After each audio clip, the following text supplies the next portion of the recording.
Hello बच्चों, स्तर विद्युत की लेक्चर सीरीज में हम कर रहे थे चैप्टर नंबर 3 के एग्जांपल्स कर रहे थे। कुछ एग्जांपल्स है वो हमने कर लिए थे जो पिछले वाले वीडियो लेक्चर थे। आज वो हम जो एग्जांपल नंबर 3.10 है वहां से शुरू करेंगे। आज हमारे जो एग्जांपल है वो पूरे जो लगभग 4 बजते हैं आगे 3.14 तक है, तो वो कंप्लीट हो जाएंगे। फिर कल से हमारा जो नया जो चैप्टर है, चैप्टर नंबर 4 है, वो शुरू होगा। तो चलो आज है वो करते हैं उदाहरण नंबर जो हमारा 3.10 है उसको। तो एग्जांपल नंबर 3.10, तो एग्जांपल नंबर 3.10 क्या है कि दो प्रोटॉन है वो कितनी दूरी पर है, 6 × 10⁻⁻15 मीटर की दूरी पर स्थित है।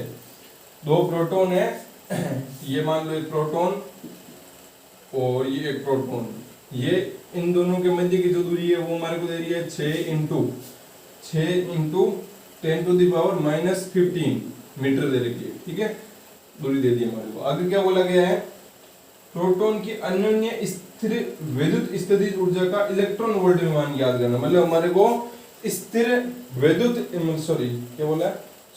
स्थिर विद्युत स्थितिज ऊर्जा, मतलब हमारे को स्थितिज ऊर्जा याद करनी है, और वो भी किस में याद करनी है, इलेक्ट्रॉन वोल्ट में याद करनी है। हमें पता है ऊर्जा है तो ऊर्जा का मात्रा क्या होता है, सही मात्रा को जूल होता है। तो हमने जो फॉर्मूला पढ़ा है वो जूल में निकला है, जूल में वहां पर ऊर्जा का मान होता है। तो इलेक्ट्रॉन वोल्ट में कैसे निकालेंगे अभी हम बताएंगे। तो दो प्रोटॉन है, दो प्रोटॉन की हमारे को निकालनी है कि भाई जब वो स्थिर पड़े तो उनके पास में क्या होगी, कुछ न कुछ क्या होगी, उनके पास में स्थितिज ऊर्जा होगी। तो वो स्थितिज ऊर्जा है वो कितनी होगी, तो वो स्थितिज ऊर्जा किसके बराबर होगी, जो इस निकाय बनने में जो हमारे को मतलब यहाँ पर कार्य हुआ वही उसकी स्थितिज ऊर्जा में क्या हो जाएगी, संचित हो जाएगी। अब हम वहां पर वो फॉर्मूला ड्राइव तो नहीं करेंगे, हम तो निकाल चुके हैं कि आपका जो स्थितिज ऊर्जा U बराबर क्या होता है, K Q1 Q2 R के मतलब उनके बीच की दूरी। तो यहाँ पर देखो कि प्रोटॉन मतलब स्थितिज ऊर्जा, तो स्थितिज ऊर्जा कितनी आएगी, तो स्थितिज ऊर्जा का फॉर्मूला होता है U बराबर K Q1 Q2 अपॉन कितना हो जाएगा R, ये होता ना। तो यहाँ से U K का मान क्योंकि ये पूरा किस में रखा हुआ, निर्वात में रखा हुआ है। भाई उन्होंने बोला नहीं है ना कुछ के भाई किसी माध्यम में रख दिया निर्वात में, इसलिए हम निर्वात मानेंगे। तो 9 × 10⁹ इंटू Q1 का मान है वो कितना, Q1 क्या है आपका, यहाँ पर Q1 और Q2 क्या है, प्रोटॉन है, और प्रोटॉन पर आवेश कितना होता है ये क्वेश्चन के अंदर नहीं दे रखा है, लेकिन आपको तो पता है ना प्रोटॉन पर आवेश है वो इलेक्ट्रॉन पर जितना आवेश होता है उसी के बराबर होता है। मतलब इलेक्ट्रॉन पर कितना आवेश होता है, इलेक्ट्रॉन पर आवेश होता है 1.6 × 10⁻⁻19 कूलम, और प्रोटॉन पर भी कितना आवेश होता है 1.6 × 10⁻⁻19 कूलम। बस यहाँ पर फर्क क्या रहता है कि इलेक्ट्रॉन में यहाँ पर माइनस आ जाता है, प्रोटॉन में यहाँ पर क्या आ जाता है, प्लस आ जाता है। समझ गए यहाँ पर। तो यहाँ पर हमारे पास में जो प्रोटॉन है उसकी ऊर्जा मतलब आवेश का मान भी है कितना है 1.6 × 10⁻⁻19 इंटू ये जो Q2 भी ये सेम ही है 1.6 × 10⁻⁻19 अपॉन R मतलब बीच की दूरी कितनी है 6 × 10⁻⁻15 ये आ जाएगा। ठीक है, तो ये देखो हमने कूलम में रखे हैं, और ये आपका ऐसा मात्रा K का होता ही है भाई 9 × 10�9। सीजीएस मात्रा कितना होता है, सीजीएस मान कितना होता है K का 1 होता है, और ये किसमें, मीटर में। इसका मतलब जो हमारी ऊर्जा आनी चाहिए वो किसमें आनी चाहिए, ये किसमें आएगी, आपकी जूल में आएगी। किसमें आएगी, जूल में आएगी। लेकिन हमारे क्वेश्चन बोला गया है कि आपको इसको किसमें निकालना है, आपको इसको निकालना है इलेक्ट्रॉन वोल्ट में। तो ऊर्जा का मात्रक क्या इलेक्ट्रॉन वोल्ट होता है, या कार्य का मात्रक इलेक्ट्रॉन वोल्ट होता है। कैसे होता है, हमने पढ़ रखा है कि V बराबर क्या होता है, विभव का फॉर्मूला क्या होता है, W/Q होता है नहीं होता है। तो यहां से W बराबर क्या हो जाएगा, QV, क्या हो जाएगा QV। तो W बराबर Q को मान लेता हूं मैं E, और विभव का V क्या हो गया आपका, ये V हो गया, वोल्ट हो गया। तो कहने का मतलब कार्य का मात्रक क्या हो सकता है, इलेक्ट्रॉन वोल्ट भी हो सकता है। क्या हो सकता है, इलेक्ट्रॉन वोल्ट भी हो सकता है। तो कार्य का मात्रक इलेक्ट्रॉन वोल्ट भी होता है। और हमने कार्य W बराबर Fs cos थीटा से पढ़ा है कि वहां पर W बराबर होता है आपका जूल। तो मतलब कार्य का मात्रक इलेक्ट्रॉन वोल्ट भी होता है, कार्य का मात्रक जूल भी होता है। जैसे भी अलग अलग मात्रक जूल अलग ये होते हैं, तो उनमें संबंध भी तो होना चाहिए ना कि भाई 1 जूल और 1 इलेक्ट्रॉन वोल्ट है, ये किसके बराबर होते हैं, ये भी तो पता होना चाहिए। ऐसे हम कैसे चेंज कर सकते हैं, जैसे हमारे को पता होता है कि जो 1 मीटर है वो 1 मीटर किसके बराबर है, 100 सेंटीमीटर के बराबर है। तो वहां पर हमारे को पता होता था कि भाई 1 मीटर 100 सेंटीमीटर के बराबर है, इसलिए हम वहां पर लिख देते थे। लेकिन यहाँ पर हमारे को संबंध चाहिए ना, तो संबंध कितना होता है देखो, उसको ध्यान से देखना है। तो वो संबंध होता है आपका 1 इलेक्ट्रॉन वोल्ट बराबर, बिल्कुल आसान है कि 1 इलेक्ट्रॉन वोल्ट बराबर होता है 1.6 × 10⁻⁻19 जूल। 1 इलेक्ट्रॉन वोल्ट होता है 1.6 × 10⁻⁻19 जूल के बराबर होता है। तो ये इंपॉर्टेंट बात जो आपको ध्यान में रखनी है यहाँ पर, ठीक है। बिल्कुल आसान है, यहाँ पर कोई गड़बड़ नहीं है, यहाँ पर कोई नहीं दिख रही ना आपको। 1 इलेक्ट्रॉन वोल्ट बराबर 1.6। अब इसमें कंफ्यूजन, कुछ बच्चे गलती कर देते हैं, क्या कर देते हैं कि 1 जूल बराबर वो लिख देते हैं 1.6 इंटू 10 की पावर -19 इलेक्ट्रॉन वोल्ट। तो ये है वो गलत है, ठीक है। आपको ये वाला ध्यान में रखना है, इसी के आधार पर करना है, ठीक है भाई। आप 1 मीटर बराबर 100 सेंटीमीटर लिखोगे ना, ऐसा थोड़ी है कि 100 मीटर बराबर 1 सेंटीमीटर हो गया, ऐसा नहीं होता ना। तो ये उल्टा रूप हो जाएगा फिर। तो आपको ध्यान रखना है कि 1 इलेक्ट्रॉन वोल्ट बराबर होता है 1.6 इंटू 10 की पावर -19 जूल। अब ये हमारा जो मान है वो किसमें है, जूल में है। हमारे को इसको समझना पड़ेगा 1 इलेक्ट्रॉन वोल्ट में। हमें पता है 1 इलेक्ट्रॉन वोल्ट बराबर होता है 1.6 इंटू 10 की पावर -19 जूल। अब बताओ यहाँ पर जूल है, यहाँ पर आना क्या चाहिए, इलेक्ट्रॉन वोल्ट आना चाहिए। इसका मतलब मेरे को क्या करना पड़ेगा, ये जो जूल है, जूल का मान यहाँ से यहाँ पर रखना पड़ेगा। तो यहाँ पर जूल बराबर कितना आ जाएगा, अगर मैं 1.6 इंटू 10 की पावर -19 जो है उसका सब नीचे भाग दे दूं, या फिर इसको पूरे को नीचे भेज दूं, तो पूरे को इसके नीचे भेज देगा तो क्या हो जाएगा 1.6 इंटू 10 की पावर -19। और यहाँ पर क्या बच जाएगा आपका 1 जूल बच जाएगा। तो यहाँ पर ये देखो 1 जूल, ये जूल, तो यहाँ पर मैं इस 1 जूल की जगह रख सकता हूँ, ये रख सकता हूँ। यहाँ से आप यहाँ पर क्या रख दोगे, इनटू करके ये मान रख दो, क्या हो जाएगा आपका 1/1.6 इंटू 10 की पावर -19। और ये किस में आ जाएगा आपका इलेक्ट्रॉन वोल्ट में। तो ये आगे आपकी ऊर्जा प्रोटॉन के इलेक्ट्रॉन वोल्ट में कैसे निकाली पता चल गया होगा, ठीक है। तो चलो अच्छी बात है, पता चल गया। तो अब करते हैं हम अगला एग्जाम्पल नंबर 3 पॉइंट कौन सा है, 11।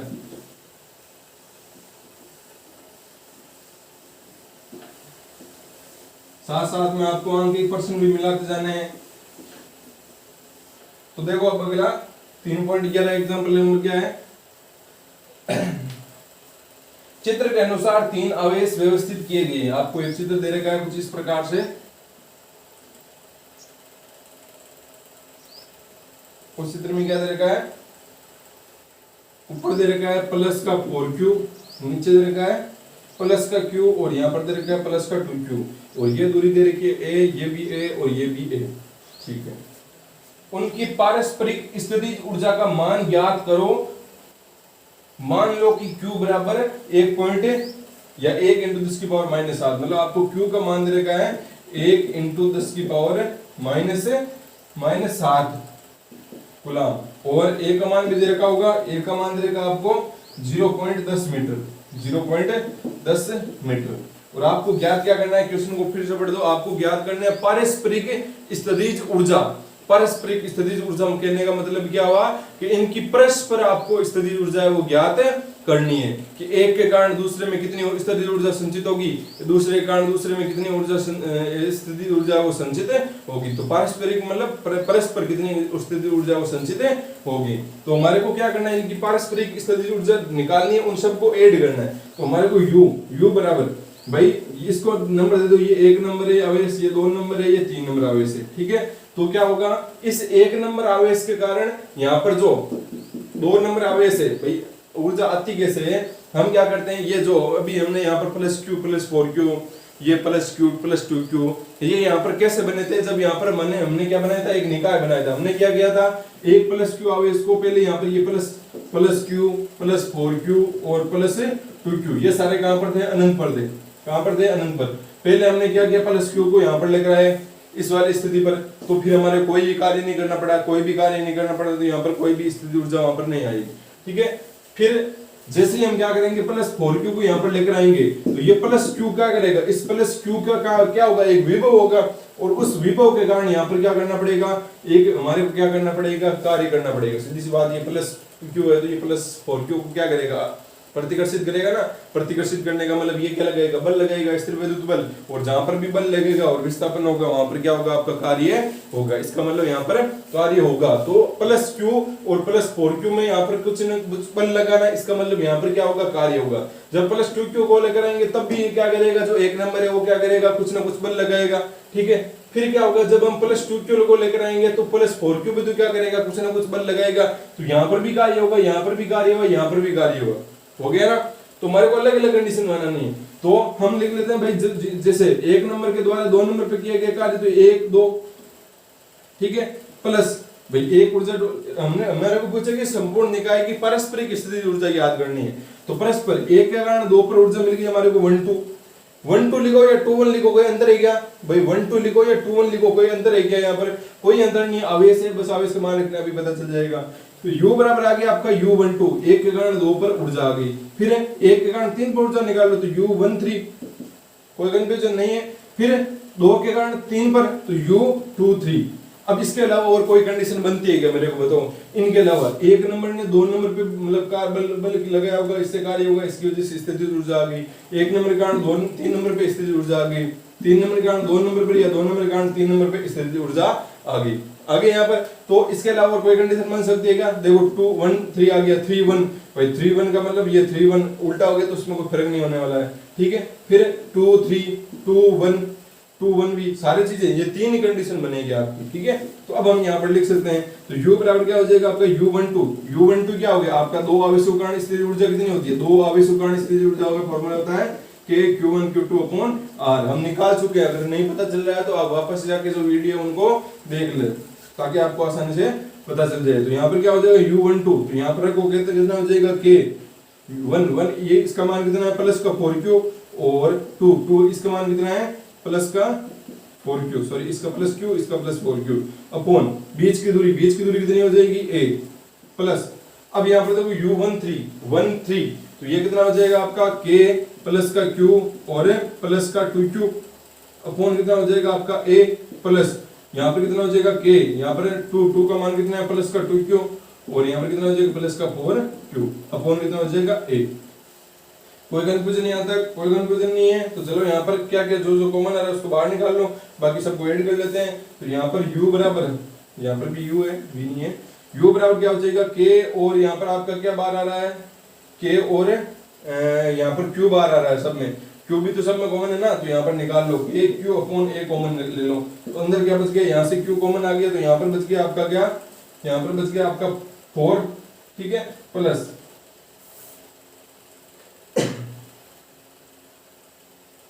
सॉरी मतलब यहाँ पर Q स्क्वायर आएगा ना, मैंने गलत लिख दिया। यहाँ पर क्या आएगा, यहाँ पर देखो Q Q तो ये Q इंटू Q कितना हो गया, मतलब 4Q स्क्वायर आ गया ना, और यहाँ पर कितना आ गया आपका 2Q स्क्वायर, यहाँ पर कितना आ गया 8Q स्क्वायर। तो यहाँ पर इस प्रकार से होगा, तो यहाँ पर 4 आ गया, फिर यहाँ पर कितना आ जाएगा आपका 2 और प्लस का यहाँ पर कितना आ जाएगा 4 इंटू 2 8, ठीक है। और यहाँ पर लिख दिया, तो यहाँ से U बराबर ये कितना हो गया बताओ 8 2 10 14, मतलब 14 K Q square upon A। अब यहाँ पर सबके मान रख दो 14 इंटू K का मान 9 इंटू 10 की पावर 9 इंटू Q का मान कितना है 1 इंटू 10 की पावर माइनस कितना 7 है, तो स्क्वायर कर दोगे कितना हो जाएगा 14 अपॉन A का मान कितना है 0.10 मीटर हो जाएगा, ठीक है। बस इसको आगे सोल्व कर लेना, या आपका जो ऊर्जा का मान है आ जाएगा, ठीक है। तो ये हो गया आपका एग्जाम्पल नंबर 3.11, ठीक है। इतने आंसर आ रहे हैं ना, माइनस कहां से आ गया, क्वेश्चन तो सही उतारा है ना हमने, माइनस का 4Q, सॉरी यहाँ पर ऊपर क्या दे रखा है आपको माइनस का 4Q दे रखा है, तो माइनस का दे रखा है तो उसमें क्या प्रॉब्लम है, आपको माइनस लगा दो यहाँ पर, जहां पर ये माइनस 4Q आ जाएगा, यहाँ पर माइनस 4Q आ जाएगा, ठीक है। तो फिर कुछ आपके चेंज हो जाएंगे, यहाँ पर कुछ मान और आ जाएगा, ठीक है। तो आपको वो कोई टेंशन वाले हमने तरीके से किया है, यहाँ पर हमने प्लस 4Q रख के किया है, तो उसमें आपका कोई भी कंफ्यूजन नहीं होना चाहिए, ठीक है। समझ में आ गया? थोड़ा ये ध्यान रखना, यहाँ पर हमने माइनस का क्या ले लिया है, यहाँ पर प्लस का 4Q ले लिया, जो आपका क्वेश्चन है उसके अंदर कितना दे रखा है माइनस का 4Q दे रखा है, तो उसको आपको उस हिसाब से क्या करना है सोल्व करना है। तो चलो अब एग्जांपल करते हैं, एग्जांपल नंबर 3.12।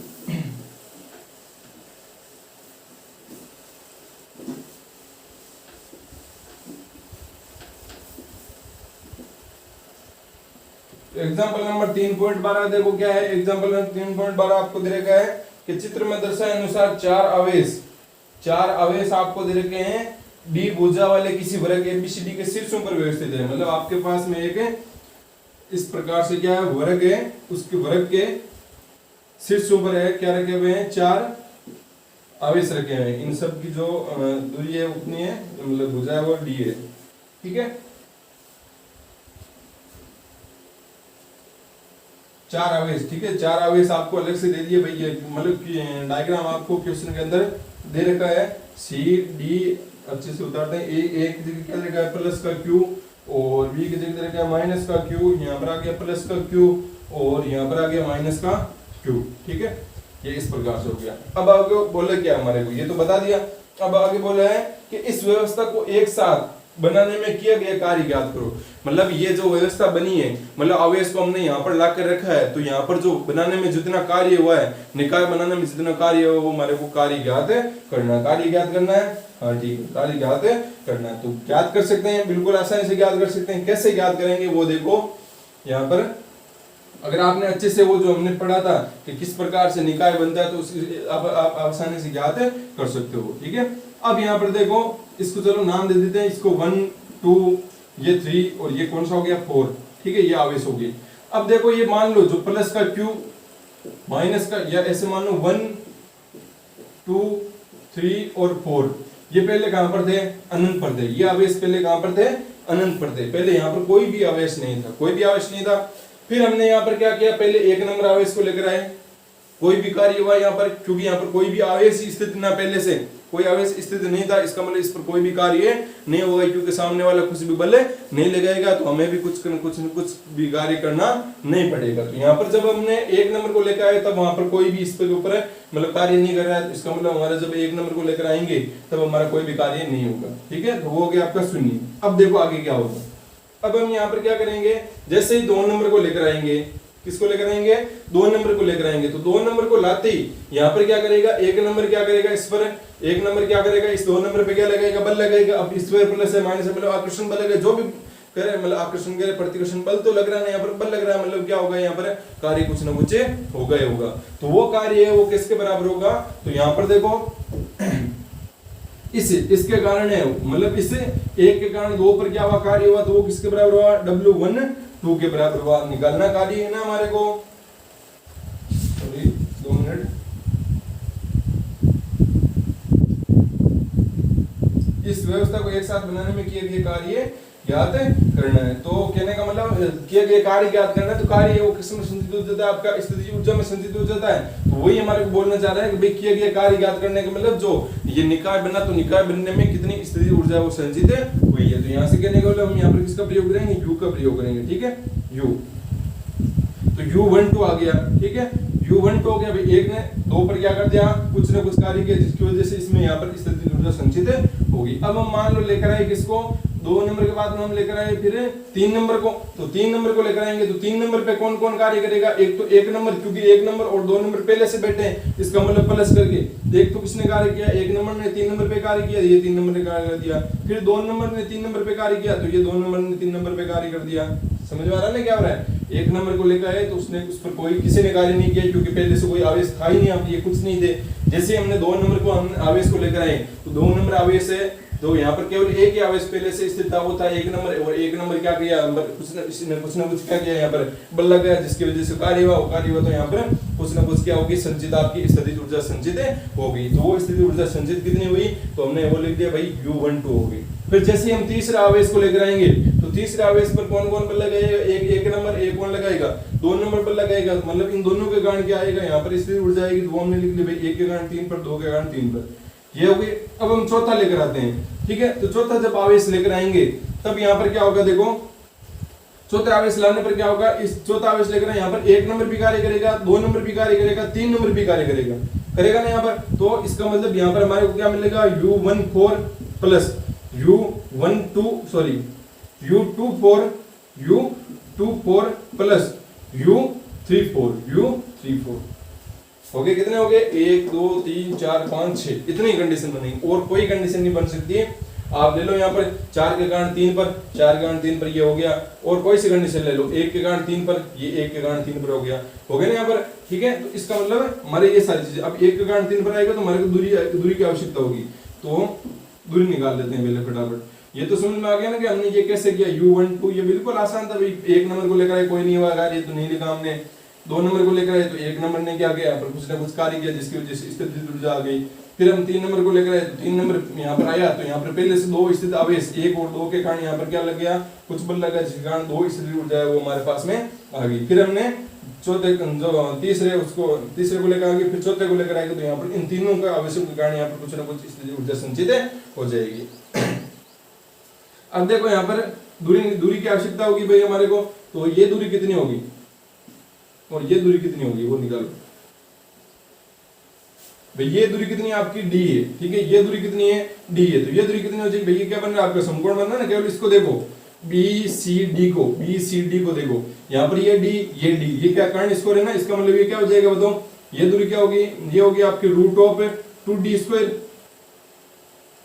ये आने वाली है ना भाई d² प्लस d², ये क्या आपका आधार लंब है, ये आधार है, कर्ण स्क्वायर बराबर क्या होता है आधार स्क्वायर प्लस लंब स्क्वायर, तो ये आपका कर्ण है, तो इसका मतलब है कर्ण स्क्वायर बराबर आधार d² प्लस d², और कर्ण स्क्वायर है तो इसका स्क्वायर रूट रहेगा, इस पे रूट आ जाएगा, तो यहाँ पर कितना हो जाएगा d² प्लस d² कितना हो जाएगा 2d², और 2d² यहाँ पर लिख दिया, और 2d² को हम क्या लिख सकते हैं रूट तो कुछ होएगा नहीं, और d² 12 जाएगा तो मतलब d√2, और उतनी दूरी मेरे हिसाब से ये होनी चाहिए, ये भी d, इसका मतलब ये भी दूरी कितनी होगी d√2 होगी, ठीक है, कोई कंफ्यूजन नहीं। चलो अब आगे करते हैं, तो यहाँ से क्या हो जाएगा u12, पहले u12 का मान लिखो, क्या होगा k मेरे हिसाब से सब में कॉमन आएगा तो k बाहर ले लो, ठीक है, बाकी जो है उसको अंदर रहने दो, तो k बाहर आ गया। अब देखो u12 का मतलब इसके कारण, तो यहाँ पर क्या हो जाएगा k तो बाहर ले लिया, तो यहाँ पर प्लस का q और माइनस का q अपॉन बीच में दूरी कौन सी आ जाएगी आपकी d प्लस, अब देखो कौन सा u13 मतलब 1 और 3, इसको नाम देता हूँ वापस से 1 और 3 के कौन सा वैसे प्लस q, तो यहाँ पर लिख दो प्लस q, ठीक है, अपॉन कि बीच की दूरी कितनी है d√2 प्लस, अब कौन सा लिखना है भाई, ये हो गया, अब ये लिखना है u23 कौन सा है ये 23, इसका मतलब यहाँ पर माइनस का q है और यहाँ पर क्या है प्लस का q, तो ये प्लस का q लिख दिया, अपॉन बीच की दूरी कितनी है d, अब आ गया वो, अब यहाँ पर लिखो ये हो गया आपका, अब लिखो u14, तो u14 मतलब 1 और 4, तो यहाँ पर प्लस q, यहाँ पर माइनस q, मतलब प्लस का q और माइनस का q, अपॉन बीच की दूरी कितनी है d है, ठीक है, फिर से प्लस ये हो गया। अब देखो u24, तो इसका मतलब माइनस का q, तो माइनस का q और बीच की दूरी कितनी है d√2, तो ये d√2 लिख दिया प्लस, अब बचता हमारा 3 और 4 प्लस का q माइनस का q, इसका मतलब प्लस का q और माइनस का q अपॉन क्या हो जाएगा आपका बीच की दूरी d, ये समझ में आ गया ना कैसे किया भाई, ऊर्जा कितनी होती है u बराबर k q1 q2 upon r, k हमने सब में से कॉमन ले लिया, बाकी जो थे उसको लिख दिया, कोई कंफ्यूजन नहीं होना चाहिए इसमें, ठीक है। अब देखो यहाँ पर इनके सब के मान लिखते हैं, देखो मान लिख लेते हैं, यहाँ पर u बराबर क्या हो जाएगा,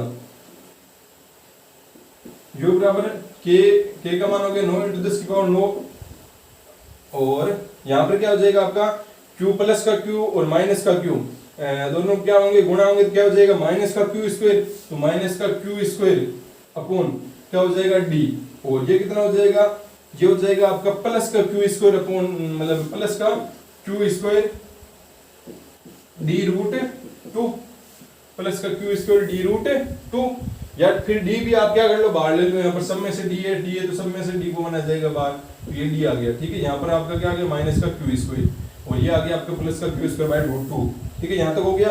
यहाँ पर क्या होगा माइनस का q², भाई d तो बाहर लेने हैं, यहाँ पर होगा माइनस का q², भाई माइनस का q प्लस का q, फिर आगे देखो यहाँ पर इस पर आते तो यहाँ पर भी क्या होगा माइनस का q², यहाँ पर आएगा माइनस का q², फिर देखो आगे क्या है माइनस माइनस क्या हो जाएगा गुणा होगा तो प्लस हो जाएगा, मतलब प्लस का q², इस पर आओ ये क्या हो गया प्लस का q माइनस का q, मतलब क्या हो जाएगा सॉरी यहाँ पर भी है ना एक प्लस का q², यहाँ पर क्या आएगा √2 आएगा, और यहाँ पर क्या हो गया प्लस का q माइनस का q, मतलब प्लस माइनस क्या हो जाएंगे माइनस, तो इसका मतलब यहाँ पर क्या आ जाएगा q² आ जाएगा, तो ये आ जाएगा माइनस का q², ठीक है, तो ये यहाँ तक लिख दिया। अब इसको सोल्व करते हैं आगे, u बराबर कितना हो जाएगा 9 × 10⁹, d का मान दे रखा है नहीं, d का मान नहीं दे रखा है, ठीक है, तो अपॉन क्या आ जाएगा d। अब यहाँ पर कौन कॉमन आ रहा है, यहाँ पर कॉमन आ रहा है, ये जोड़ दो कुछ भी कर लो, यहाँ पर k को चलो k को k ही रहने दो, यहाँ पर वैसे मान नहीं दे रखे, k upon d, q² common आ रहा है क्या सब में से, हाँ q² कॉमन आ रहा है, तो q² क्या कर लो सब में से कॉमन ले लो, ये q² कॉमन आ गया, यहाँ पर क्या बच गया, यहाँ पर बच गया -1 प्लस 1/√2, यहाँ पर -1 प्लस 1/√2 और -1, अब यहाँ से देखो u बराबर k² अपॉन d, ये कितना हो गया माइनस कितना हो गया माइनस का 2 और -3 और -4 प्लस ये कितना हो गया 2/√2, तो 2 × ये कितने बार है 2 बार है, तो 2/√2 से ऊपर गुणा कर दो, 2 हो गया, 2 से 2 कैंसिल, मतलब कहने का मतलब ये क्या आ गया √2, तो ये आ गया आपका आंसर यू का।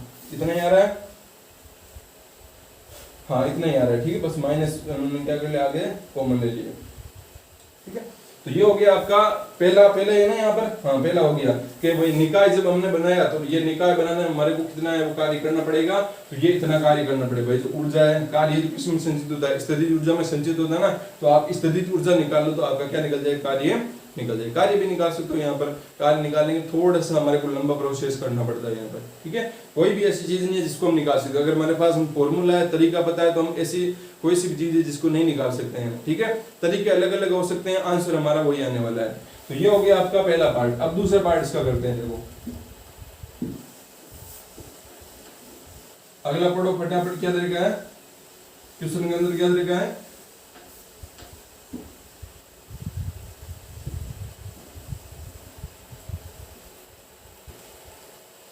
क्वेश्चन के अंदर दे रखा है अगला कि कोई आवेश Q नोड वृत्त के केंद्र E पर लाया जाता है।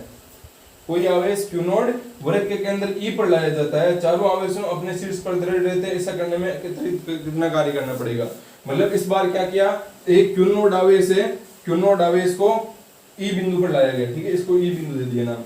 तो Q नोड आवेश को E बिंदु पर ये निकाय बना दिया गया, और ये निकाय बनाने के बाद में अब Q नोड आवेश को लाया गया, ठीक है। कौन से बिंदु पर लाया गया, E बिंदु पर लाया गया। तो यहाँ पर कितना कार्य होगा, तो कितना कार्य होगा, मतलब अगर हमारे को ये पता चल जाएगा कि बिंदु E पर है वो स्थितिज ऊर्जा कितनी होगी, तो हमारे को कार्य भी मिल जाएगा। तो इसका मतलब आप स्थितिज ऊर्जा निकाल लो। तो यहाँ पर Q नोड पर या E बिंदु पर इसके कारण जब Q नोड को लेकर आएंगे तो ये भी क्या करेगा, इस पर बल लगाएगा, ये 2 नंबर भी इस पर बल लगाएगा, 3 नंबर भी इस पर बल लगाएगा, 4 नंबर भी इस पर बल लगाएगा। मतलब इन चारों के कारण क्या मिलेगा, हमारे को कार्य मिलेगा।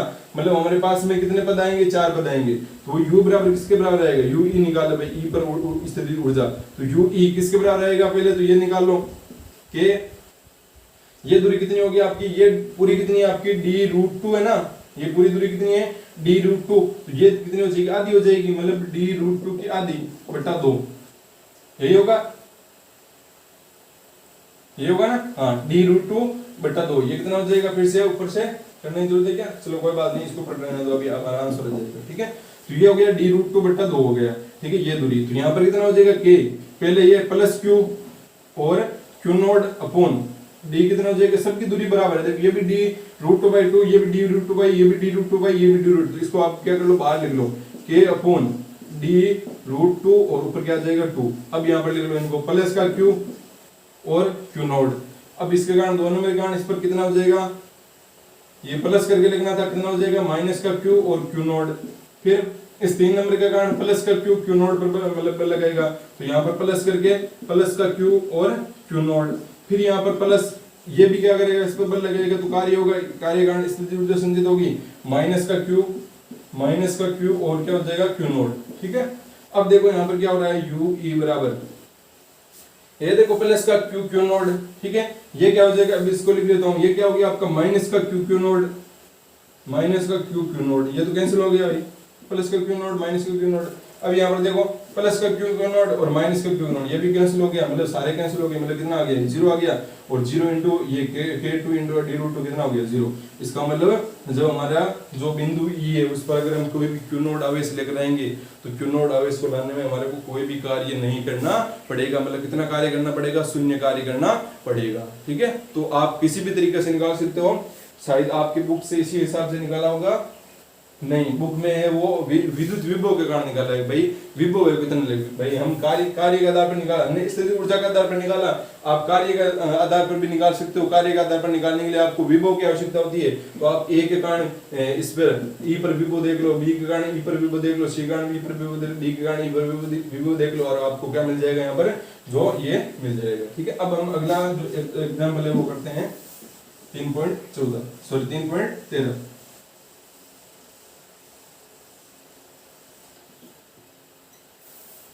3.13, तो देखो 3.13 एग्जांपल है वो क्या है, 3 आवेश Q 2Q और 8Q को 9 सेंटीमीटर लंबी रेखा पर ले जाना है, ठीक है। एक 9 सेंटीमीटर हमारे पास में एक लंबी रेखा है, आगे क्या बोला गया है, इन तीनों आवेशों को कहां रखें ताकि निकाय की स्थितिज ऊर्जा है वो न्यूनतम हो सके। तो मतलब इन तीनों आवेशों को कहां पर रखना है कि निकाय की स्थितिज ऊर्जा न्यूनतम हो सके। स्थितिज ऊर्जा न्यूनतम होने का मतलब न्यूनतम होने का मतलब लगभग जीरो होना, और लगभग स्थितिज ऊर्जा जीरो होने का मतलब वहां पर न्यूनतम रहे, ठीक है, सॉरी न्यूनतम, जीरो नहीं, न्यूनतम रहे। तो न्यूनतम रहने के लिए हमारे को जो जिनका परिमाण ज्यादा होगा उन आवेशों को क्या रखना पड़ेगा, दूर दूर रखना पड़ेगा, क्योंकि अगर पास पास रखेंगे तो वहां पर क्या रहेगा आपका वो मतलब बल लगा लेंगे, और इस वजह से वहां पर मतलब उनमें आकर्षण प्रतिकर्षण हो जाएगा, तो फिर वहां पर जो स्थिर ऊर्जा वो न्यूनतम नहीं रहेगी। इसका मतलब जो जिनका परिमाण ज्यादा है उनको हम क्या रखेंगे, दूर रखेंगे। तो यहाँ पर लग देते हैं कौन से आपके आवेश है, आपका एक तो है 2q और q और 8q, ठीक है, ये देखा है। तो यहाँ पर रख देते हैं 2q और यहाँ पर रख देते हैं 8q और बीच में कहीं पर रख देते हैं q, ठीक है। और ये तो दोनों फिक्स हो गए, इनकी जगह तो भाई 2q और 8q यहाँ पर रखो, चाहे उस साइड में रखो, कोई फर्क नहीं पड़ने वाला है, ठीक है। लेकिन इस q की स्थिति निर्धारित नहीं होगी, q को कहां पर रखें भाई, ये तो रख दिया 2q और 8q, जो ज्यादा परिमाण के आवेश है उनको अलग अलग दूर पर रखेंगे ताकि स्थिति ऊर्जा वो क्या रहे, न्यूनतम रहे। लेकिन q की स्थिति पता नहीं चली है, तो q मान लेते हैं जो 2q है उससे आपको x दूरी पर रखा हुआ है, तो ये कितनी हो जाएगी आपकी 9 माइनस x, ये इतना हो जाएगा ना।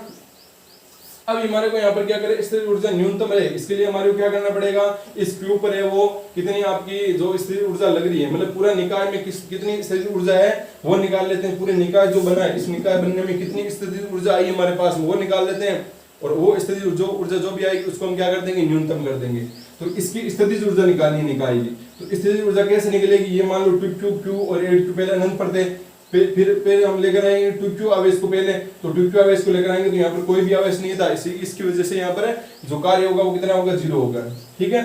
और जब हम क्या करेंगे, q को लेकर आएंगे तो q क्या करेगा, यहाँ पर 2q पर सॉरी 2q क्या करेगा, q पर क्या लगेगा, एक बल लगेगा, मतलब यहाँ पर कार्य होगा, तो इसका मतलब u बराबर इसको 1 दे दो 2 3, तो 1 क्या करेगा 2 पर बल लगाएगा, इसकी वजह से ऊर्जा आ जाएगी। फिर 3 को लेकर आएंगे तो 3 क्या करेगा, 3 पर कौन कौन लगेगा, एक 1 और एक 2, इसका मतलब u1 3 और प्लस का u2 3, ये तीन ही कंडीशन बनेगी और कोई कंडीशन नहीं बनेगी ना। तो अब देखो आगे u बराबर u1 2 1 2 कितना हो जाएगा आपका k 2q into q upon कितना हो जाएगा, बीच की दूरी कितनी है x, ठीक है, प्लस u1 3 1 3 के लिए क्या हो जाएगा k 2q into 8q upon बीच की दूरी कितनी है आपकी, बीच की दूरी है 9 सेंटीमीटर, सॉरी ये आपको बदलना पड़ेगा, सेंटीमीटर को मीटर में बदलना पड़ेगा, कितना हो जाएगा 10 की पावर कितना हो जाएगा माइनस का 2, ठीक है। यहाँ पर भी कितना हो जाएगा 10 की पावर माइनस का 2 प्लस का यहाँ पर u2 3 तो ये कितना हो जाएगा आपका q इंटू 8q किया गया, और बीच की दूरी कितनी है 9 माइनस x, और ये कितना आ जाएगा, बाहर कितना आ जाएगा आपका 10 की पावर माइनस 2 आ जाएगा, ठीक है। तो ये आ गई आपके पास में ऊर्जा, ठीक है। अब यहाँ पर आप k का मान रख दो और q का मान तो आपको दे नहीं रखा है तो उसको छोड़ दो, ठीक है। अब आपको यहाँ पर क्या करना है, अब ये जो है इसको जो स्थितिज ऊर्जा आई है हमारे पास में, ये जो स्थितिज ऊर्जा है इसको न्यूनतम रखना है, हमारे को क्या करना है, इसको न्यूनतम रखना है। तो न्यूनतम रखने के लिए हमारे को क्या करना पड़ेगा, पहले इसका अवकलन करना पड़ेगा, ठीक है।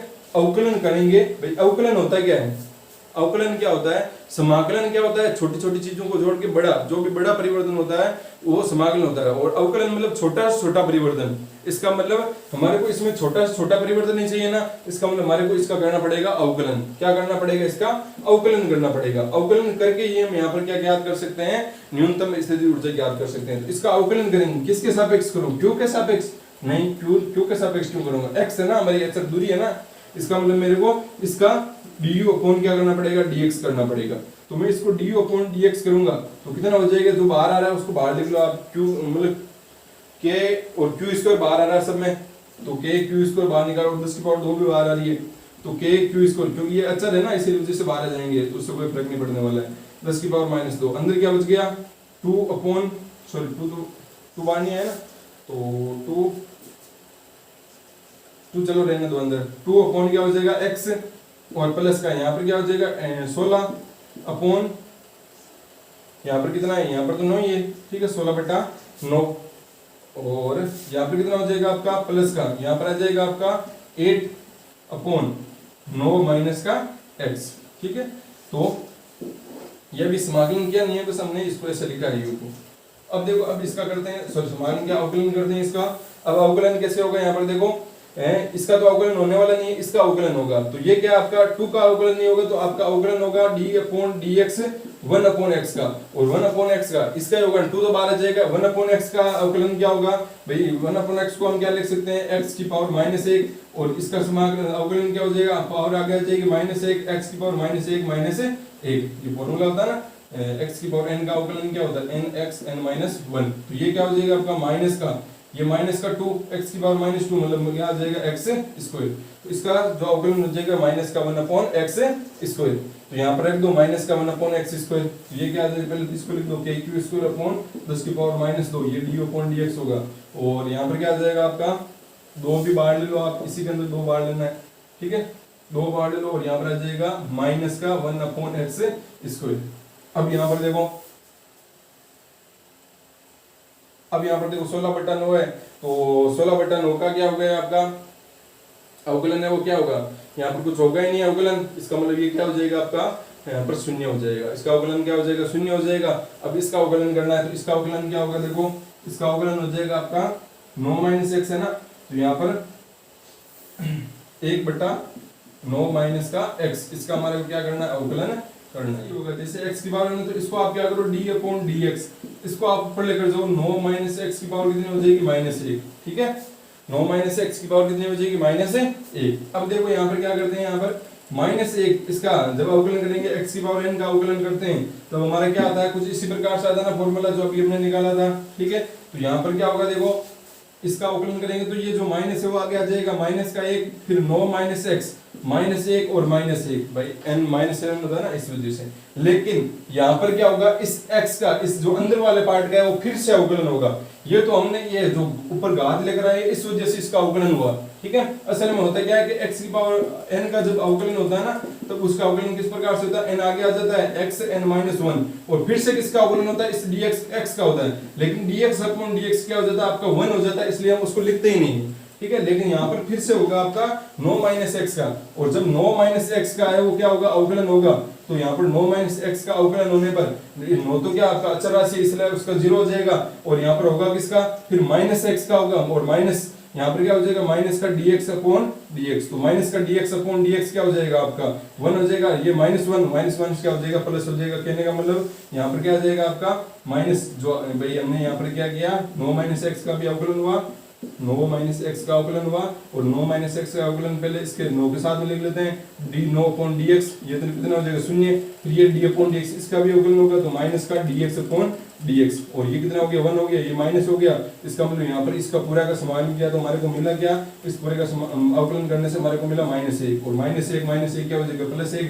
इसका मतलब जो अवकलन होगा वो क्या हो जाएगा आपका, ये कितना हो गया 9 - x की पावर -2 मतलब 1 अपॉन 9 - x का होल स्क्वायर। ये क्या हो गया आपका अवकलन हो गया। तो ये समझ में आ गया होगा, ठीक है। नहीं समझ में आया तो एक बार फिर से इसको देख लो आप फटाफट से। तो ये हो गया आपका इसका अवकलन, इसका तो 0 हो ही गया, इसका कितना हो गया 8 तो ऊपर है ही पहले से ही, और 8 बटा इसका क्या हो जाएगा 9 - x का होल स्क्वायर, ठीक है। अब यहाँ पर अगर आपको न्यूनतम स्थिति ऊर्जा चाहिए तो आप यहाँ पर इसको क्या कर दो, न्यूनतम चाहिए तो आपको इसको d अपॉन x को जो परिवर्तन है इसको क्या कर दो 0 कर दो। 0 करते हैं यहाँ पर आपके पास में जो स्थिति ऊर्जा है वो क्या आ जाएगी, न्यूनतम आ जाएगी। वो तो आप कर सकते हो आसानी, वहां पर आसानी से कर सकते हो, ठीक है। तो ये हो गया आपका एग्जाम्पल नंबर 3.13। और जो एग्जाम्पल नंबर अगला आपका 3.14 है, ठीक है, वो बहुत ही मतलब आसान है, बस सीधा फॉर्मूला रखना है आपको। बल आघूर्ण पूछा गया है, वहां पर बल आघूर्ण का फॉर्मूला, अगर अधिकतम बल आघूर्ण पूछे तो टो बराबर क्या होता है, टो बराबर होता है पी sin थीटा। अधिकतम कब होता है, जब आपका विद्युत क्षेत्र इस प्रकार से और बल आघूर्ण इस प्रकार से, तब विद्युत क्षेत्र क्या करता है, इस पर अधिकतम बल आघूर्ण लगाता है। मतलब थीटा 90 होगा तब अधिकतम बल आघूर्ण लगेगा। तो टो निकालना है बल आघूर्ण, तो थीटा को 90 कर दो तो क्या आ जाएगा आपका सीधा पी का मान रख दो, ई का मान रख दो, सीधा फॉर्मूले के अंदर दे रखा है। अगला आपको पूछा है कि स्थायी संतुलन की स्थिति में, स्थायी संतुलन कब होगा, जब द्विध्रुव विद्युत क्षेत्र की दिशा में होगा। स्थिति ऊर्जा पूछिए, और स्थिति ऊर्जा का हम फॉर्मूला निकाल चुके हैं, क्या है हमारे पास माइनस का पी कोस थीटा। तो थीटा कितना होगा 0 डिग्री होगा, थीटा 0 सॉरी क्या पूछा है, स्थायी अवस्था में संतुलन की मतलब स्थिति ऊर्जा ज्ञात करनी है, हाँ सॉरी। तो मतलब आपको जो थीटा का मान है, थीटा का मान कितना रखना है 0 डिग्री रखना है, और 0 डिग्री रखते वहां पर क्या हो जाएगा आपको स्थायी अवस्था में जो स्थिति ऊर्जा मिल जाएगी। अगला है आपको कि स्थायी संतुलन की स्थिति से 180 डिग्री घुमाने पर स्थितिज ऊर्जा, तो वो आप फॉर्मूले लगा दो वापस से cos थीटा 1 cos थीटा वाला, मतलब सीधा आपको फॉर्मूले रखने हैं और आपके पास में क्या आ जाएंगे, आंसर आ जाएंगे। तो अब जो हमारा अगला वीडियो लेक्चर आएगा, उस अगले वीडियो लेक्चर में हम जो हमारा जो चैप्टर नंबर 4 है उसका हम अध्ययन करेंगे, और चैप्टर नंबर 4 होते ही आपकी जो स्थिर विद्युत की है वो पूरी कंप्लीट हो जाएगी। और इस पार्ट से रिलेटेड जितने भी आपके न्यूमेरिकल्स बनते हैं वो आपको न्यूमेरिकल्स करने हैं। जिसके पास भी न्यूमेरिकल करते हो तो मान लो कहीं प्रॉब्लम हो जाती है तो आपके पास में जो भी मतलब है आप मतलब एक्सीलेंट वगैरह या जो भी संजीव मतलब जो भी पासबुक यूज करते हो वो यूज कर सकते हो। अगर किसी के पास में ये उपलब्ध नहीं है तो मैं नीचे लिंक दे दूंगा एक ऐप की, जहाँ पर आपको ये पूरे जो फिजिक्स है उसकी जो है एक्सीलेंट वगैरह मतलब वो सारे आपको मिल जाएगी वहाँ पर, ठीक है। तो वहाँ से आप देख लेना और डाउट है वो क्लियर कर लेना। फिर भी कोई समझ नहीं आता है तो फिर मैंने आपको बताया है कि चारों पाठों में जितने भी हमारे अंक परसेंट रहेंगे उनको हम एक वीडियो में करने की कोशिश करेंगे।